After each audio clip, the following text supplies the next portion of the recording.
السلام علیکم ورحمۃ اللہ وبرکاتہ۔ اسلامی بہنوں کا اعتکاف۔ ام المومنین حضرت سیدنا عائشہ صدیقہ طیبہ طاہرہ رضی اللہ تعالی عنہا فرماتی ہیں کہ تاجدار مدینہ سرور قلب سینہ صلی اللہ تعالی علیہ وسلم رمضان کے آخری 10 دنوں کا اعتکاف فرمایا کرتے تھے، یہاں تک کہ اللہ عز و جل نے آپ صلی اللہ تعالی علیہ وسلم کو وفات ظاہری عطا فرمائی۔ پھر آپ صلی اللہ تعالی علیہ وسلم کے بعد آپ کی ازواج مطہرات رضی اللہ تعالی عنہن اعتکاف کرتی تھیں۔ اس سے معلوم ہوا کہ امہات المومنین رضی اللہ تعالی عنہن بھی اعتکاف کیا کرتی تھیں، لہٰذا ہماری اسلامی بہنوں کو بھی اعتکاف کی سعادت حاصل کرنی چاہیے۔ اسلامی بہنوں کے لیے مخصوص ہدایت۔ پہلا، اسلامی بہنیں مسجد میں اعتکاف نہ کریں بلکہ مسجد بیعت میں اعتکاف کریں۔ دوسرا، مسجد بیعت اس جگہ کو کہتے ہیں جو عورت اپنی نماز کے لیے مخصوص کر لیتی ہے۔ تیسرا، اسلامی بہنوں کے لیے یہ مستحب بھی ہے کہ گھر میں نماز پڑھنے کے لیے جگہ مقرر کریں اور انہیں چاہیے کہ اس جگہ کو پاک صاف رکھیں، اور بہتر یہ ہے کہ اس جگہ کو چبوترے وغیرہ کی طرح بلند کر لیں۔ بلکہ اسلامی بھائیوں کو بھی چاہیے کہ نوافل کے لیے گھر میں کوئی جگہ مقرر کر لیں کہ نفل نماز گھر میں پڑھنا افضل ہے۔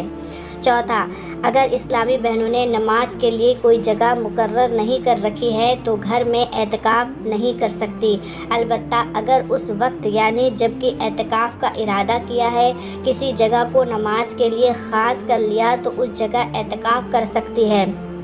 پانچواں، شادی شدہ اسلامی بہنوں کے لیے ضروری ہے کہ اعتکاف کے لیے شوہر سے اجازت حاصل کریں۔ شوہر کی اجازت کے بغیر بیوی کے لیے اعتکاف کرنا جائز نہیں۔ چھٹواں، اگر بیوی نے شوہر کی اجازت سے اعتکاف شروع کر دیا، بعد میں شوہر منع کرنا چاہتا ہے تو اب منع نہیں کر سکتا، اور اگر منع کرے گا تو بیوی کے ذمے میں اس کی تعمیل واجب نہیں۔ ساتواں، اسلامی بہنوں کے اعتکاف کے لیے یہ بھی ضروری ہے کہ وہ حیض، ایام ماہواری اور نفاس سے پاک ہوں۔ ان دنوں نماز، روزہ اور تلاوت قرآن حرام ہے، البتہ ذکر و درود میں حرج نہیں۔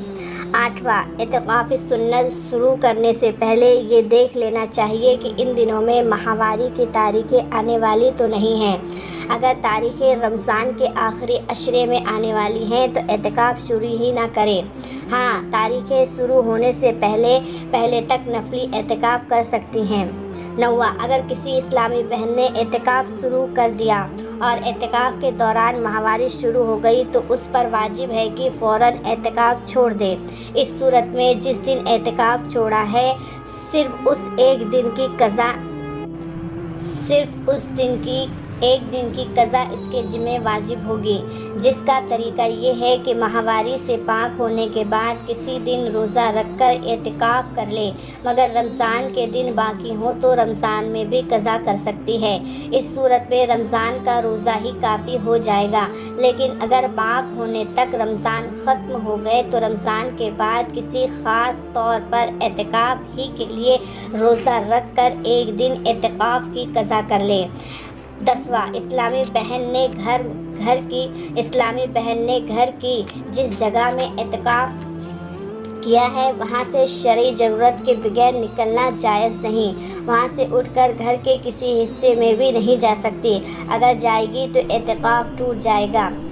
11واں، اسلامی بہنوں کے لیے اعتکاف کی جگہ سے ہٹنے کے وہی احکام ہیں جو اسلامی بھائیوں کے ہیں، یعنی جن ضروریات کی وجہ سے اسلامی بھائیوں کو مسجد سے نکلنا جائز ہے، انہی ضروریات کے لیے اسلامی بہنوں کو بھی اعتکاف کی جگہ سے ہٹنا جائز ہے، اور جن کاموں کے لیے مردوں کو مسجد سے نکلنا جائز نہیں، ان کے لیے اسلامی بہنوں کو بھی اپنی جگہ سے ہٹنا جائز نہیں۔